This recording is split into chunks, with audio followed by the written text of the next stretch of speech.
Assalamualaikum warahmatullahi wabarakatuh. Mau tanya Ustaz, waktu kita diposisikan Allah sebagai orang fasik, disuruh banyak-banyak sedekah. Tapi kebalikannya, Di posisi apa? fasik. Posisi banyak uang tuh. Posisi banyak rezeki. Oh iya, posisi pasti. Pasti. Nggih. Itu disuruh banyak-banyak sedekah. Banyak sedekah, Iya. leres. Terus kebalikannya, waktu kita dalam kesempitan, disuruh diam, tidak boleh sambat-sambat. Nah, ini ada apa? Mohon penjelasan. Ini ada apa? Gitu pertanyaannya. Ya, Allah mentakdirkan kita di mana? Oh, Di ngoten. posisi tengah-tengah. Nggih. Tengah-tengah. Terima kasih. Ketika kita diposisikan Allah di basti atau dalam kemewahan, diharapkan banyak-banyak sedekah. Itu maksudnya supaya memberikan satu kebenaran bahwasanya apa yang kita bawa itu sebatas amanah. Seperti tukang parkir, amanah menjaga, tidak boleh merasa memiliki. Nah, kalau ini sifat basariyah sudah jinak, pasti bisa, Pak. As-Syuja', Anda akan membawa titel di mata Allah, As-Syuja', wong sing loman. Memang begitu. Allah menerapkan pasti di dalam diri Anda, maksud dan tujuannya adalah supaya jenengan iki as-syuja',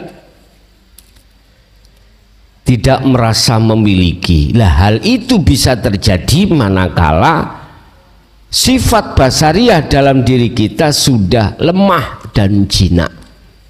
Wis, satu. Kedua, ketika saat Allah memposisikan kita di tempat kopdi, gak duit blas, nggak boleh disuruh diem, itu bagaimana pun biar sampean kali kulo tidak kerasukan sifat tomak. Sehingga ada keterangan dulu sudah saya sampaikan, Allah memberikan sesuatu pada hambanya itu tidak ada ikatan namanya doa, nggak ada. Nggak ada hubungan antara pemberian dengan pemberian Allah terhadap kita dengan permintaan doa kita pada Allah, nggak ada. Saya mau tanya Gus, Di akhirat itu banyak sekali manusia-manusia kerdil atau Kerdil. manusia, iya kerdil, atau manusia-manusia cebol, dan wajahnya sangat menakutkan sekali. Ada yang kepalanya besar, perutnya kecil, kaki tangannya kecil. Ada yang kepalanya kecil, perutnya besar, kaki tangannya kecil, dan lain sebagainya. Yang saya tanyakan ialah orang-orang yang bagaimana nanti kalau mati rohnya bisa berubah menjadi kerdil-kerdil atau cebol-cebol dan sangat menakutkan sekali. Demikian Gus, mohon penjelasannya. Assalamualaikum warahmatullahi wabarakatuh. Waalaikumsalam warahmatullahi wabarakatuh. Itulah golongan hati seseorang yang tidak tahu diri. Fabi ayyi ala'i rabbikuma tukadziban. Itulah golongan manusia hati di mana ketika saat Allah kasih rezeki 10 minta 15, dikasih 15 minta 20, dikasih 20 minta 50, dikasih 50, begitu seterusnya. Mereka tidak tahu kalau itu dorongan bisikan nafsu lewat sifat basariyah.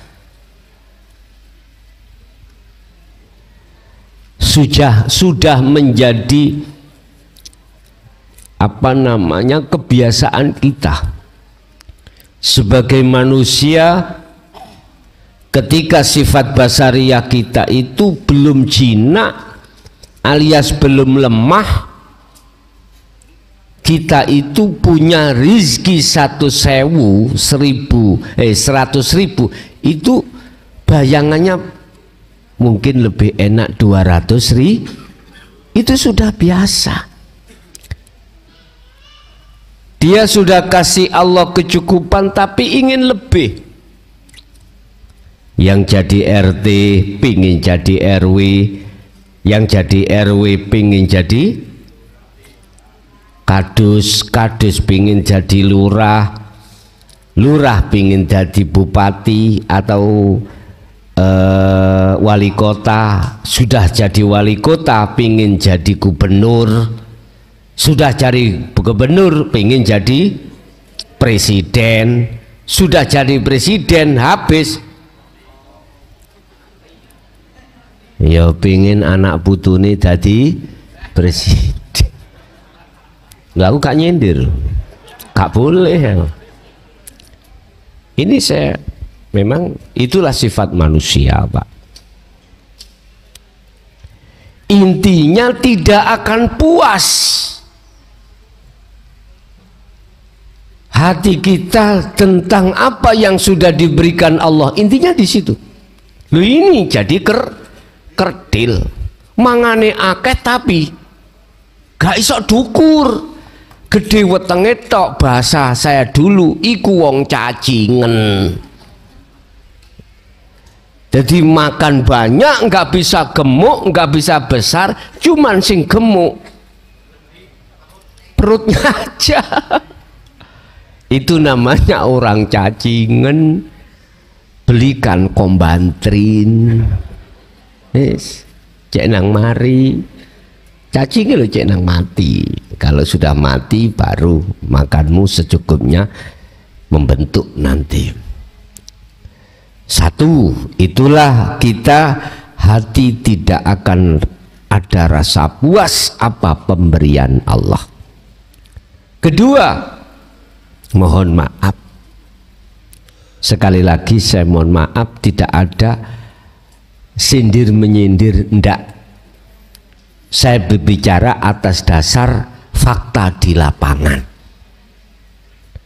Allah katakan, aku akan menyiapkan satu kondisi yang amat rusak, amat rusak, amat rusak, kondisi yang amat rusak. Bagi seseorang yang katanya dia mengatakan, aku menghadapmu ya Allah, aku menyembahmu ya Allah, tapi nyatanya hati ini tidak menghadap Allah. Ngapunten, mohon maaf. Akhirnya ketika kita menghadap, hati kita lalai dari yang kita hadap. Fawailul lil musallina alladzina hum an sholatihim, ya wis. Ini fakta di lapangan loh ya. Mengapa demikian? Jawabannya cuma satu, sifat basariah itu belum jinak. Kelihatannya nanti pandangan umum menjadi orang yang bahagia dunia akhirat. Oh, iki wong sing apik lah, ngoten. Tapi nyatanya masuk dalam zona wilayah yang rusak.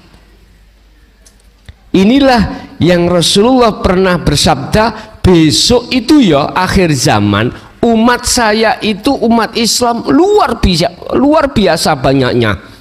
Pengikutku oke, tapi boboti koyo untuk. Ngerti untuk?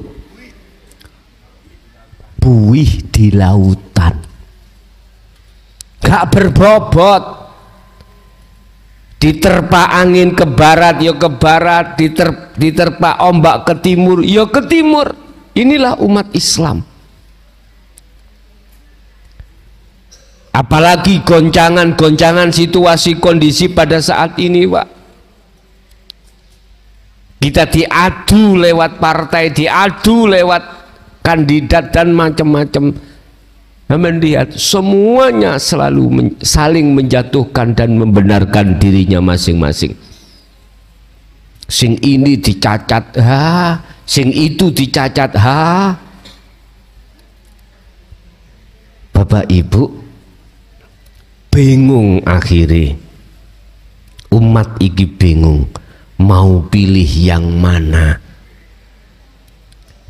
Susah. Wis, kalau seperti ini jadilah umat yang berbobot, punya teken. Siapa mereka? Alladzina yadhkurunallaha qiyaman wa qu'udan wa ala junubihim walladzina amanu wa amilus sholihat. Dialah yang hatinya beriman bahwasanya semua apapun yang dia hadapi, dia sibuk melihat Allahnya, percaya bahwasanya datangnya itu dari Allah, tidak melihat nurnya, isarohnya berupa enak gak enak, berupa macam-macam bentuk warnanya, enggak. Dia sibuk hanya melihat Sang yang hidup itu sendiri, Sang yang maha suci itu sendiri. Sehingga dengan begitu maka inilah yang disebut sebagai orang yang memegang teken. Apa teken itu? Tongkat. Memegang tongkat dengan kuat. Istilah bahasa Nabi Musa, mereka yang selamat adalah mereka yang masuk di dalam kapal saya. Iki Nabi Nuh ya, masuk di dalam kapal saya. Mohon maaf pada saat itu Kan'an itu anak beliau itu nggak mau masuk, nggak selamat. Dia memakai akal, gak mungkin banjir bah ini akan naik sampai bukit ini, gak mungkin. Ini bahasa akal. Akhirnya apa? Terjadi. Kalau kapal kan ketika saat airnya tambah tinggi, kapalnya ikut meninggi. Kalau airnya turun, ikut turun. Selama dia di dalamnya, artinya mohon maaf, kita tidak akan masuk dalam zona yang rusak manakala kita itu tetap di dalam kapal anugerah Allah, yaitu makrifat dateng Gusti. Kapal sampean ikut disebut dinul haq. Wis titik. Ada lagi. Assalamualaikum warahmatullahi wabarakatuh. Gus, saya mau tanya tentang sirul asrar. Kadang sirul asrar itu kita pakai ada rasa, tetapi kadang tidak ada rasa. Tapi kadangkala kalau kita tidak ingat sirul asrar, dengan sendirinya rasa itu datang di kalbu, nikmat sekali. Dan kedua, saya mau tanya tentang nikah batin. Yang kedua, mau bertanya tentang nikah batin. Nikah lagi. Nikah batin. Nikah gratis. Nikah. Oh, nikah batin. Iya. Nikah batin, ada istri orang tapi umpama saya laki-laki duda, tapi saya menginginkan istri orang. Saya nikah batin dengan istri orang, apa boleh atau tidak? Dan kedua, dan ketiga, saya umpamanya sendiri, tidak punya suami dan cowoknya juga sendiri, terus tuh kami mau berhubungan dengan cara nikah batin, apa boleh atau tidak? Cukup sekian, terima kasih. Assalamualaikum warahmatullahi wabarakatuh. Waalaikumsalam warahmatullahi wabarakatuh. Zikir sirul asrar kadangkala rasa muncul, kadang tidak. Rasa itu akan hilang dengan sendirinya tatkala sudah sampai pada ainul basirah. Yang merasakan dan yang dirasakan itu pelakunya itu tunggal. Istilah bahasa bunderan ini gambar bulat, tulisan bunder itu sudah dihapus, rasa memang hilang. Tapi ketika saat jenengan diturunkan lagi di Su'aul Basiroh rasa, maka di situ ada yang merasakan, ada yang dirasakan. Itu makomnya muraqabah. Dalam hati jenengan merasa bahwasanya Allah itu dekat. Nggak apa-apa, itu memang proses perjalanan ruhaniyah itu bisa sampai pada Allah, kadang rasa muncul, kadang tidak. Artinya langsung nggak apa-apa, nggak pakai rasa, langsung muncul dalam hati sampean semuanya keakuan Allah. Satu. Yang nomor dua apa? Nikah batin, ya. Nikah batin, nikah tak kira nikah gratis. Apa yang dimaksud nikah batin itu? Pertemuan ruh pada Allah. Itu nikah batin. Pengertian nikah itu adalah bertemu. Ini yang dimaksud, hakikatnya nikah adalah bertemunya ruhaniyahmu pada Allah. Nek bernikah secara syariah, nikah zahir, yaitu akdu nikah sing dinikahke, yang dinikahkan oleh Pak Pengulu itu nikah secara syariat. Nikah secara hakikat, pertemuannya ruhmu pada Allah, dan ini terjadi dimanapun tempatnya, apapun aktivitasnya bisa terjadi. Yes, itu nikah secara hakikat. Terus yang ketiga, bolehkah seseorang menikahi batin pada istri orang, gitu dah? Iya. Nikah batin itu pada Allah lah, apa istri orang. Kuiku nek nikah secara hakikat, nikah batin pada Allah lah, pokok istri orang.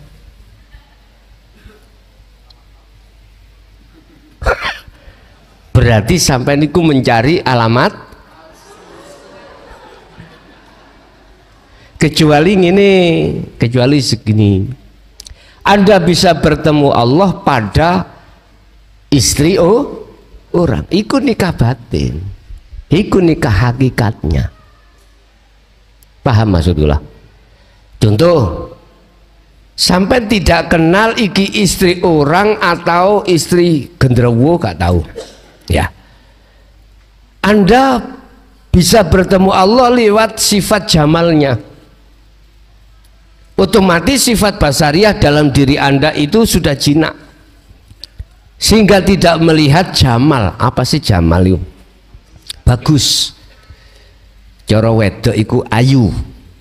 Jadi Anda tidak melihat ayunya makhluk, tapi ayunya Allah.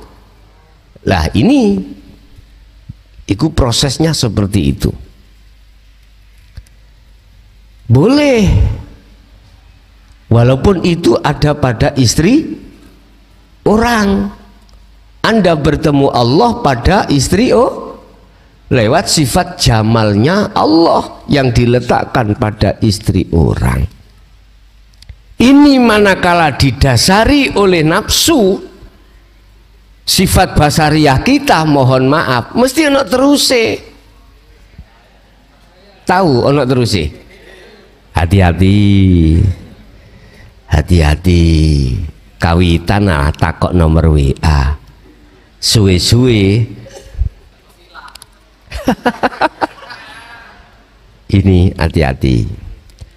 Memang kita akui khairihi wa syarrihi minallah, api elek iku sangka Allah memang, tapi bagi pelaku hati yang sudah betul-betul millata Ibrahim Hanifah, pasti jenengan akan bisa memilih mana di antara, mohon maaf, oh iki gelas arepe digawe mau dibikin kopi mesti dibersihkan terlebih dulu. Awalnya telek tok. Mau dibikin wadah kopi, wong kopi mau diminum, ya pasti dibersih. Beda Pak, gelas ini mau diwadahi uyuh, air kencing, nggak mungkin dibersihkan, langsung aja diuyuhi lalapo. Langoten nggih. Artinya apa? Tempatkanlah sesuatu itu pada posisinya. Yang namanya kerbau tempatnya di kandang, yo jangan kau letakkan di tempat tidurmu. Jangan, bukan perkaranya nggak boleh. Etika itu tidak seperti itu. Monggo masih sampean letakkan di Bali, sampean di tempat tidur, sampean nelek-nelek di situ, urusan Anda lah, ngoten nah. Cuman kalau kita kembali kepada aturan etika, ya ora ngono bos. Kambing, kuda itu tempatnya ada di kandang. Ibunya sudah paham kok setiap hari. Cowek layah gak mungkin dideleh Bali. Mesti dideleh diletakkan dapur. Eling apa sampean niku waktu wong tuwa nyeneni sampean biyen. Luwih-luwih arek perawan. Nduk, aja turu ngarepe lawang. Jodohmu kok adoh. Lah ngono to ya. Iku maksudnya sebetulnya gak pantas. Wis ana ngarepe lawang megawagah. Duh, hati-hati. Supali metu akhirnya is gak pantes. Iku hakmu, monggo lah, monggo. Tapi kita tarik dari sisi hukum, nggak seperti itulah. Kita etika. Silakan sholat, silakan tidak sholat, itu urusanmu. Itu urusanmu. Cuman etika hukum bagaimana? Kau menghadap Allah silahkan, kau menghadap Allah silahkan, itu urusanmu. Cuman kalau kita tarik di dalam hukum, mestinya kita sudah teken wa ma khalaqtul jinna wal insa illa liya'bud. Ya madhep bos, sak kepet-kepete awakmu yis kudu pernah cewek. Bahasa Indonesia apa? Sak kepet-kepete awakmu yo suatu saat kau harus cewek. Wis bahasa Indonesia no. Awiwuh kula niku bahasa Indonesia niku. Sak kotor-kotore dirimu suatu saat kau harus membersihkan diri. Ingat, umur kita sisanya tinggal berapa, kita nggak ada yang tahu. Gunakan sebaik-baiknya kesempatan yang masih ada untuk bersih diri. Terus pertanyaan yang terakhir, kula niki single ya, single terus ya apa Mang? Single, aku single, ada laki-laki lain untuk nikah batin. Nek nikahin nang Allah gak popo. Paham maksud kula? Nikahin nang Allah rapopo. Masalah sing disebut hakikat nikah adalah bertemunya ruhaniyah pada Allah. Monggo. Lah nek nikah sak dohire, ngerti sak dohire? Tahu sak dohire? Kuwel sak dohire lho, Pak. Ya laksanakan. Wong sing nikah ikut dohir ketemu dohir, ya secara syariati penungono lho ngono lho. Paham maksud kula? Oke. Ada lagi? Assalamualaikum warahmatullahi wabarakatuh. Mau tanya Ustaz, waktu kita diposisikan Allah sebagai orang fasik, disuruh banyak-banyak sedekah. Tapi kebalikannya, Di posisi apa? fasik. Posisi banyak uang tuh. Posisi banyak rezeki. Oh iya, posisi pasti. Pasti. Nggih. Itu disuruh banyak-banyak sedekah. Banyak sedekah, Iya. leres. Terus kebalikannya, waktu kita dalam kesempitan disuruh diam, tidak boleh sambat-sambat. Ya ini ada apa? Mohon penjelasan. Ini ada apa? Gitu pertanyaannya. Ya, Allah mentakdirkan kita di mana? Oh, Di ngoten. posisi tengah-tengah. Nggih. Tengah-tengah. Terima kasih. Ketika kita diposisikan Allah di basti atau dalam kemewahan, diharapkan banyak-banyak sedekah. Itu maksudnya supaya memberikan satu kebenaran bahwasanya apa yang kita bawa itu sebatas amanah. Seperti tukang parkir, amanah menjaga, tidak boleh merasa memiliki. Nah, kalau ini sifat basariyah sudah jinak, pasti bisa, Pak. As-Syuja', Anda akan membawa titel di mata Allah As-Syuja', wong sing loman. Memang begitu. Allah menerapkan pasti di dalam diri Anda, maksud dan tujuannya adalah supaya jenengan iki as-syuja', tidak merasa memiliki. Lah hal itu bisa terjadi manakala sifat basariyah dalam diri kita sudah lemah dan jinak. Wis satu. Kedua, ketika saat Allah memposisikan kita di tempat kopdi, gak duit blas, nggak boleh disuruh diem, itu bagaimana pun biar sampean kali kulo tidak kerasukan sifat tomak. Apa sih tomak itu? Menjagakan pemberian orang lain, menjagakan, mengharapkan, ya, mengharapkan pemberian orang. Itu bisa terjadi dalam hati kita, Bapak, Ibu, tatkala sifat basariyah itu jinak, sehingga dia tidak berani minta. Jangankan minta, mengharapkan pun sudah tidak berani. Ingat pelajaran kita yang minggu kapan itu terkait hanya dua hal. Bagi orang yang sudah sampai pada Allah disebut wong makrifat, itu hanya dua hal. Apa? Mohon pada Allah selalu diteguhkan hatinya berzikir pada Allah, diposisikan selalu di dalam hidayah itu. Yang kedua, mencukupi kewajiban-kewajiban hak-haknya Allah dicukupi. Beliau hanya minta itu, tidak minta yang lainnya.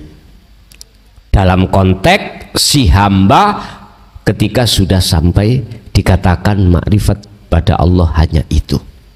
Makanya ketika saat dihadapkan kondisi situasi nggak punya sama sekali, dia diam. Ada apa? Supaya hati ini tidak terserang sifat tomak.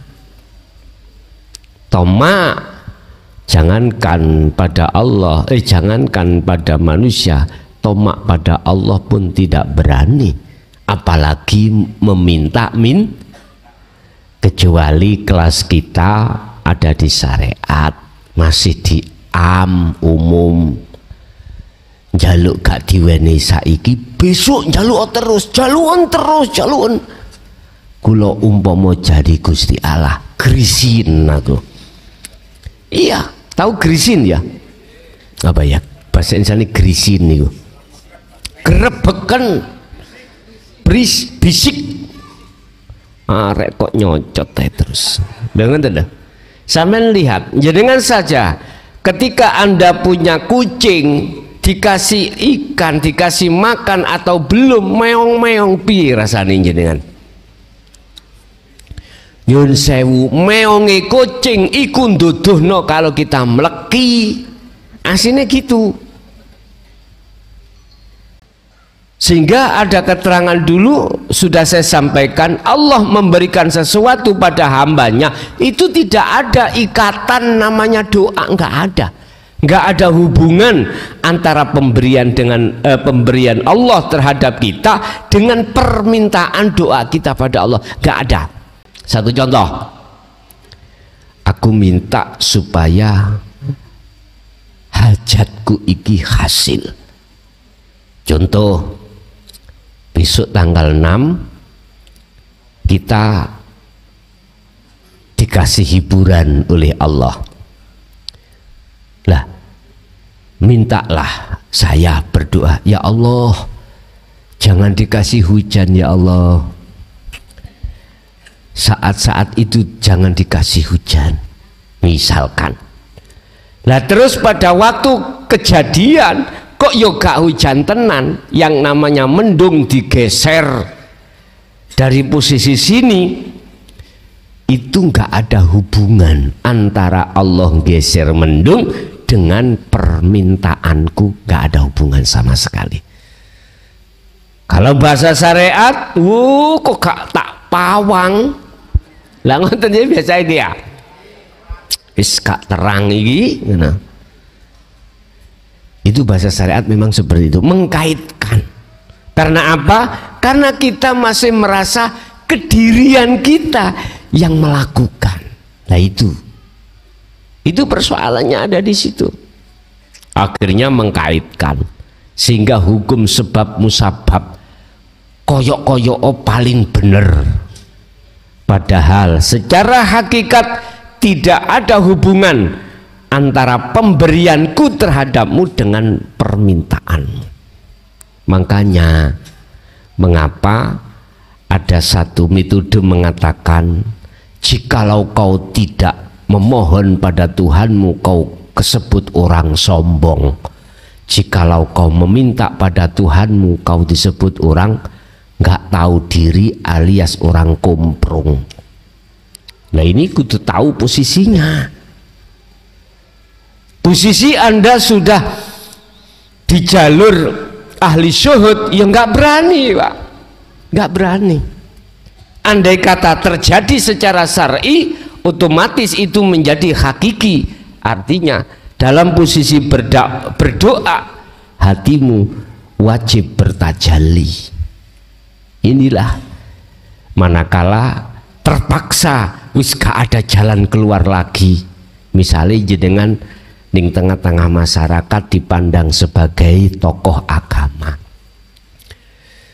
Pak D tolong ditungani, wong-wong sepakat dungo sampai mandi misalnya, bon nggak ada alasan sampai akhirnya maju memposisikan hatimu itu di tengah-tengah tajalli. Iya, akhirnya Anda tidak terhukumi tomak, bahkan meminta karena dirimu sudah tiada. Assalamualaikum warahmatullahi wabarakatuh. Waalaikumsalam warahmatullahi wabarakatuh. Tanglet Gus, kita yang salik menuju suluk, di dalam penjelasan tadi antara qibti dan basti, posisi manakah yang lebih baik bagi si salik ini untuk lebih cepat usul kepada Allah Subhanahu wa Ta'ala? Yang kedua, pertanyaan saya, apa makna dari sebuah mimpi ketika kita berzikir, kita bangun pun bisa melafadzkan itu, tetap berzikir, tapi kita zahirkan gitu. Saya pernah merasakan itu, bersolawat kepada Rasulullah SAW. Ketika bangun, solawat itu berubah menjadi Allah Muhammad saja yang muncul. bukan Allahumma sholli ala Muhammad, tapi Allah Muhammad, Allah Muhammad, Allah Muhammad. Mohon penjelasannya Gus, pencerahan bagi saya. Assalamualaikum warahmatullahi wabarakatuh. Waalaikumsalam warahmatullahi wabarakatuh. Si salik itu tidak bisa memilih dalam zona yang dihadapkan Allah. Untuk mengambil posisi yang benar adalah sendiko dawuh. Artinya sendiko dawuh ketika saat dihadapkan kondisi pasti lebih-lebih kopti, itu yang terbaik. Dan keduanya tidak akan menjadi penghalang bagi si salik atas kewusulan pada Allah, manakala sifat basariyah itu jinak. Kuncinya ada di situ. Kalau sifat basariyah itu belum jinak, mohon maaf, walaupun dihadapkan kondisi kopti gak enak ataupun basti, nggak bisa. Mungkin tahun 2013 kalau nggak salah, ada satu jamaah yang mengeluh beralasan tidak bisa berzikir dikarenakan posisi kopti. Langsung bicara sama saya. Ketika sudah saya perintahkan untuk berkholwat dengan zikir sirul asrar, itu berkata begini, bagaimana saya bisa kholwat Gus? Lah wong aku itu diuber-uber utang. Kondisi di rumahku loh, apa yang ku makan besok belum tentu sekarang sudah ada. Bagaimana mungkin aku bisa berkholwat atau zikir pada Allah? Sudah saya kasih tahu, penemu di dalam hatimu seperti itu jelas alladzi yuwaswisu fi sudurin nas, bisikan nafsu. Saya kasih tahu, itu bisikan nafsu. Nafsu membisik kamu, meminta supaya keluar dari zona itu, sehingga masuklah di zona pasti enak, terus kamu nanti akan bisa berzikir dengan benar. Totoan ketoan manuk gak mungkin. Iya, gak mungkin ketika Anda dihadapkan pasti bisa fokus wusul pada Allah, gak mungkin. Itu sebetulnya alasan nafsu yang meniupkan dalam hatimu. Kuncinya cuma satu, sifat basariyahmu itu loh, jinakno. Apa karakter sifat basariyah? Innan nafsa la amaratum bisu. Wa qala aidan ya'muruna bil fakhsya wal munkar. Sifat basariyah itu selalu menuntut, moh gak enak jaluk enak dalam segi hal apapun. Keakuan diri kita sebagai makhluk, moh gak enak, tidak mau gak enak, harus selalu senang-senang, enak-enak. Dengan begitu cara nafsu membisikkan di dalam dadamu, berarti kita masuk dalam jebakan nafsu, akhirnya melalaikan Allah. Itu pasti, Pak. Gak percaya? Ayo kita hitung-hitungan coro akal. Ini sudah saya sering iktibarkan, sering saya istilahkan. Coba kamu naik ke kapal di tengah laut, kapal mau tenggelam, pasti hatimu hanya minta tolong pada Tuhanmu dengan berbagai cara bisamu.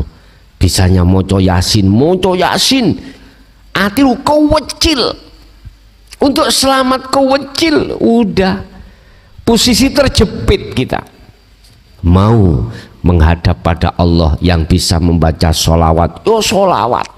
Wis pas ketika posisi Qobdi yang seperti ini, bandingkan ketika saat posisi Basti, Anda sudah sampai pada daratan. Gak mungkin hatimu kecil seperti ini, gak mungkin. Justru Anda ketika saat posisi aman, lengahnya dirimu pada Allah. Makanya waktu melarat ilingo, waktu sugih ilingo zaman melaratmu. Piye kaya ngono biyen kuwi. Nyun sewu, sudah menjadi hukum alam. Wong sambat iku nek wis kepepet moro, Pakde kula niki masalah durung mari. Piye carane ndang mari? Kepepet Pak jene. Tapi ketika saat jenengan sudah tidak kepepet alias dalam posisi aman, lali Pakde. Tapi sudah menjadi hukum alam. Lala apa moro nek gak ono karepe. Mengapa kita datang kalau tidak ada maksud? Gitu loh maksudnya. Itu sudah hukum alam. Sama kita menghadap Allah, kalau sudah kepepet baru. Kalau tidak kepepet, besok-besok aja bos. Nah gitu ya saja. Maghrib sholat kepepet, habis maghrib nanti aja bos, aku ngadep sampean, aku sik kerja. Isak teko ngadep maneh, habis isak nanti ya bos, aku sik repot urusan nang anak bojo, urusan liya-liyane. Subuh teko ngadep maneh kepepet, bar subuh lali maneh. Dadi Gusti Allah iku tidak ada. Sik nanti ya bos, aku nyembah maneh, sekarang aku gak nyembah terhadap jenengan. Iku bahasa halusnya seperti itu aslinya. Makanya mengapa di dalam tatanan kejawen itu yang disebut sholat daim itu 24. Sebetulnya sholat ini tidak 5 waktu tapi 50 waktu. 50 waktu artinya 24 jam terus menerus. Wassolatil wusta, tatkala itu Anda lakukan baru bisa Anda. Jadi nggak pernah hati geser, gengser, lingsir dari Allahnya. Itu siapa? Ya mereka-mereka yang hatinya sudah menjadi golongan ahli syuhud. Jadi Bapak, apa sikap kita yang terbaik? Sendiko dawuh. Dikasihkan Qobdi yo madep, dikasihkan Basti tetep.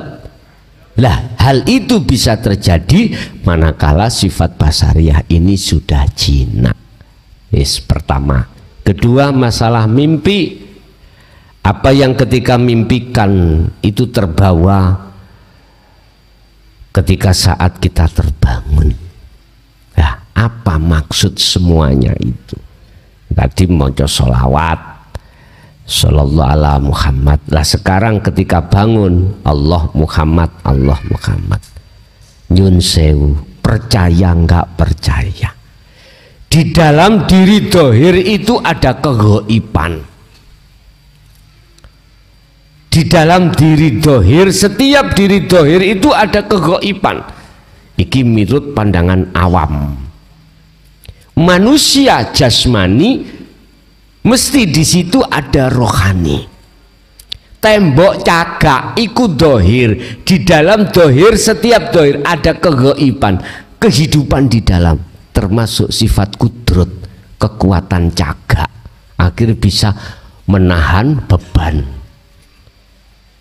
Ini sebetulnya yang ku maksud jenengan mimpi.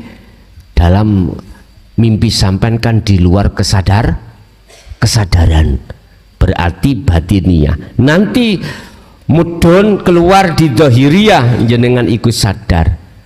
Lah kesadaran yang seperti ini yang terjadi pada diri jenengan, membaca Allah Muhammad menunjukkan setiap dohir itu ada kegaiban.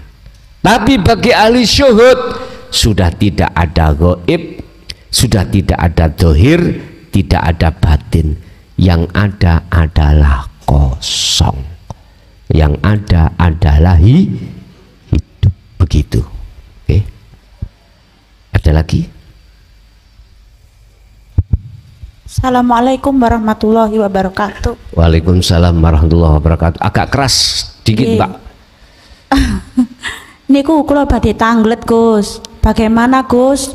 Dalam syariat niku kula nate mendengar cerita kalau mati niku dalam syariat niku ulama besar niku lho, Gus. Nek mati wayahe sakaratul maut niku modele niku koyo ngap ngoten. Niku bagaimana, Gus, dalam hakikatnya? Kalau ahli syuhud bagaimana matinya? Hah?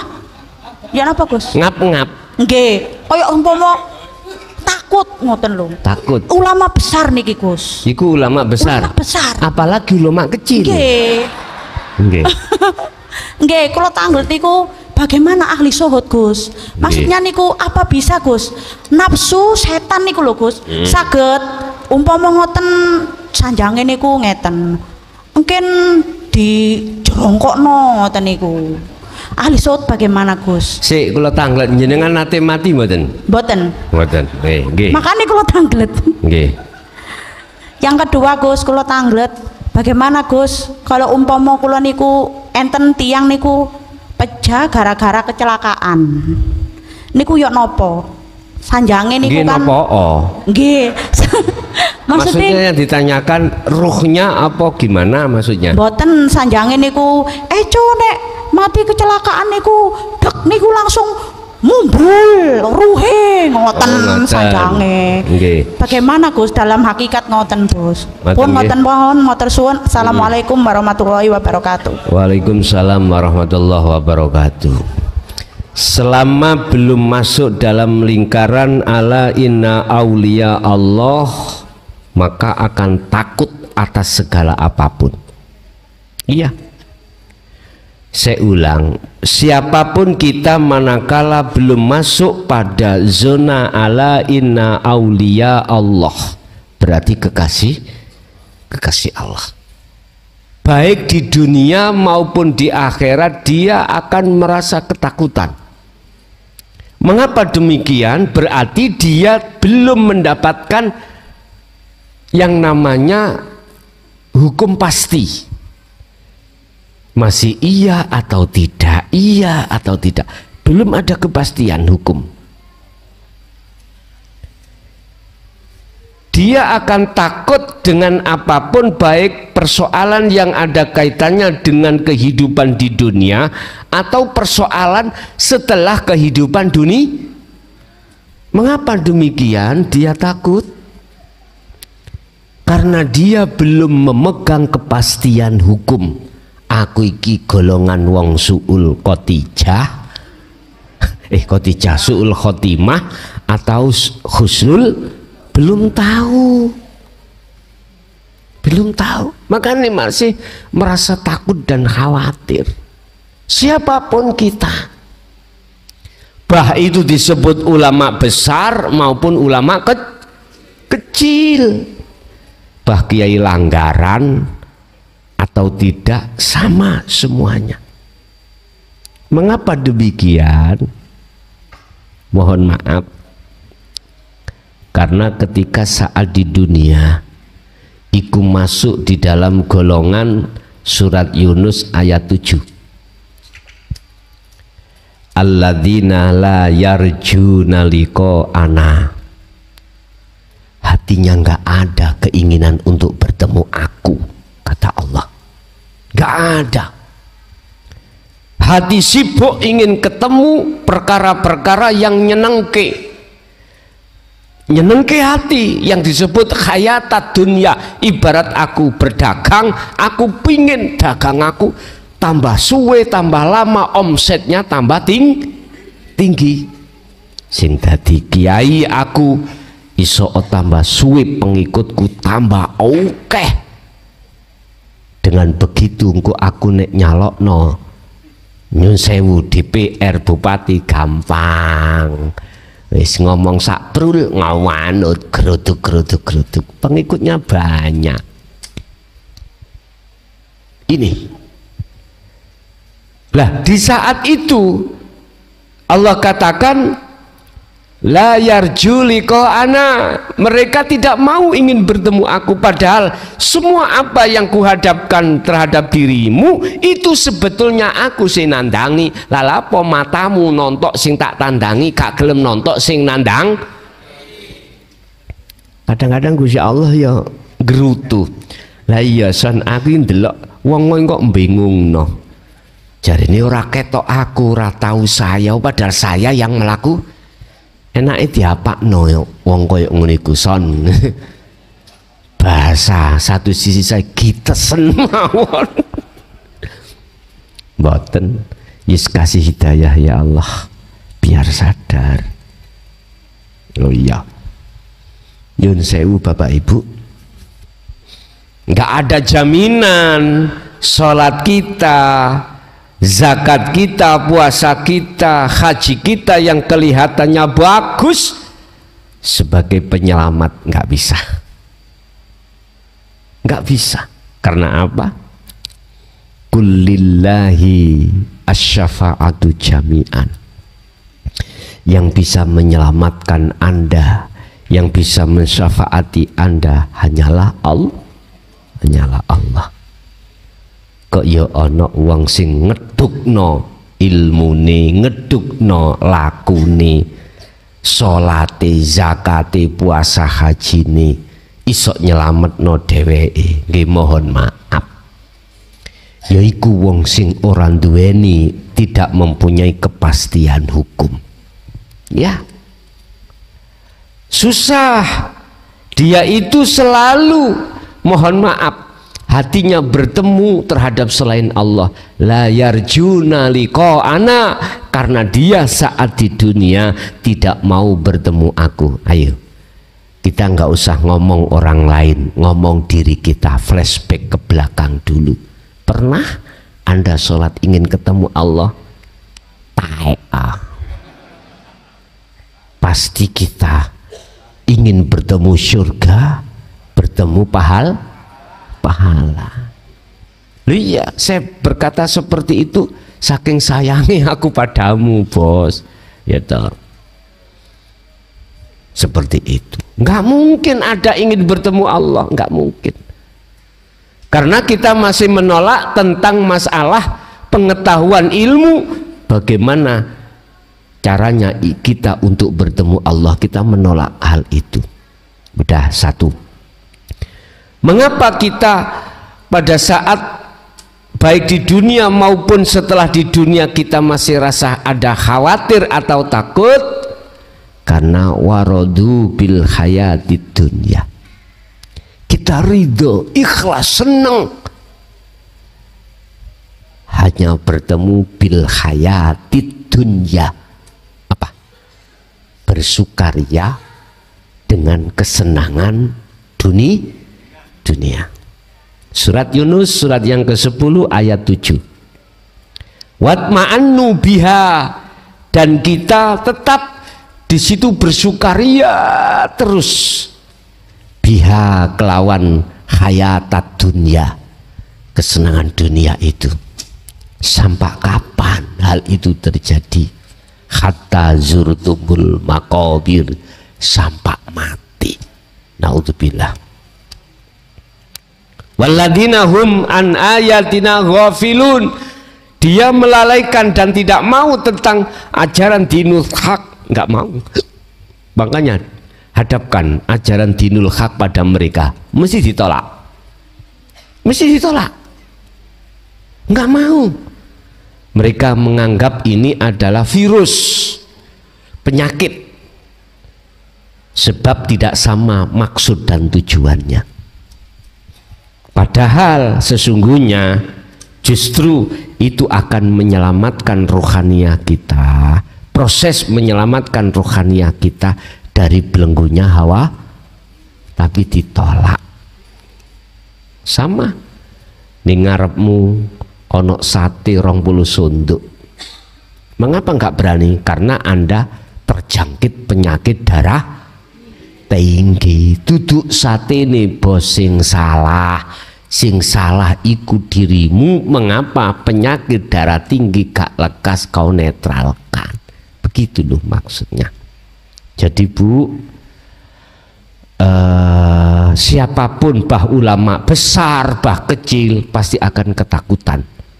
Tetapi jika laun jenengan sudah masuk di dalam golongan ala inna auliya Allah, maka la khaufun alaihim walahum nggak ada rasa khawatir.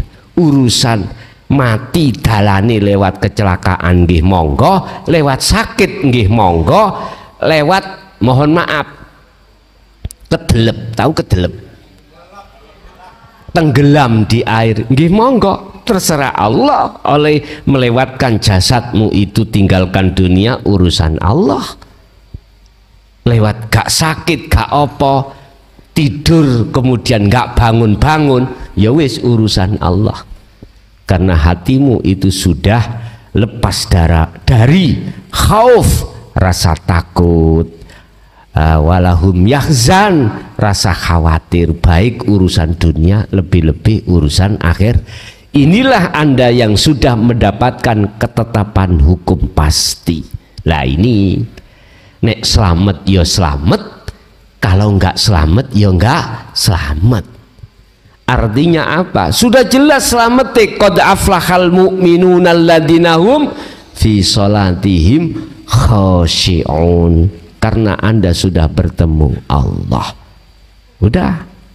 Akhirnya di situ Anda menyimpulkan siapa mereka yang ketika saat di dunia walaupun secara pandangan manusia dikatakan orang baik, tapi ruhaniyah kok ya mengingkari pertemuan terhadap Allah, mesti gak selamat. Qad khasiral ladzina kadzabu biliqaillah, sungguh sengsara bagi orang-orang saat di dunia itu mendustakan bertemu terhadap Allah. Jadi walaupun iku mau matinya lewat kecelakaan, sama dengan yang lain. Kata orang Jopo, enak kecelakaan maklub sudah nggak ada. Ingat, ini ada istilah syahid dunia, syahid akhirat. Maksudnya syahid dunia tidak merepotkan orang lain. Tinggal pertanyaannya, akhiratmu syahid enggak? Kalau sudah bertemu Allah pasti syahid. Dan atau kalau kau sudah ada hatimu keinginan bertemu Allah, belum bertemu Allah kok isdet, sama. Kuncinya ada di situ Bapak Ibu. Tapi jikalau kau di dunia syahid, belum tentu akhirat syahid. Kalau kau syahid akhirat, belum tentu dunia juga syahid. Makanya Allah meletakkan Anda ahli syuhud, dunia syahid atau tidak bukan urusan. Sing penting akhiratnya syahid, sudah beres. Maksudnya dunia gak syahid ngerepot no liya. Loro gak waras-waras, akhirin gremeng bojone ndang mati yo ngono lho. Lho nggih, kula niki sering Pak didatangi orang-orang yang katanya orang tuanya mau meninggal, alasannya paling halus, Gus nek pancen iki mau wis wayahe Gus ndang jalukno ndang cepet mati. Nggih, cepet mati. Alasannya apa? Mesake ngrasakno lara. Itu asine dhewek iku mang wis wegah ngeramut wong tuwa. Asine nak kono tapi gak gelem jujur.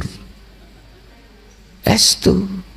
Beda dengan orang tua, ketika anak sakitnya bagaimanapun, nyun sewu Pak nggih. Waktu kita kecil Pak Bu, mana orang tua mengeluh? Nggak ada. Jenengan sampai nih sing mencret ya sik dicewoki. Coba kita terhadap orang tua kebalikannya. Punya saudara 7, kamu ai engko nek wis mati royoan wari ya iku mau wis asline. Oke, Ibu, terkait masalah mati kecelakaan iku syahid dunyo ya. Sama dengan orang babaran itu ya, orang melahirkan mati syahid dunya, tergantung ruhaniyahnya itu syahid apa enggak. Dikatakan syahid atau tidak sudah masuk mengikuti ajaran Rasulullah di jalur dinul haq atau belum, barometernya ada di situ ya. Masih ada? Kalau enggak ada, kita masuk pada interaktif di jalur telepon. Bagi pendengar yang ada di luar, pemirsa yang ingin bergabung untuk bertanya silahkan di 082 141 295 309. Kami tunggu.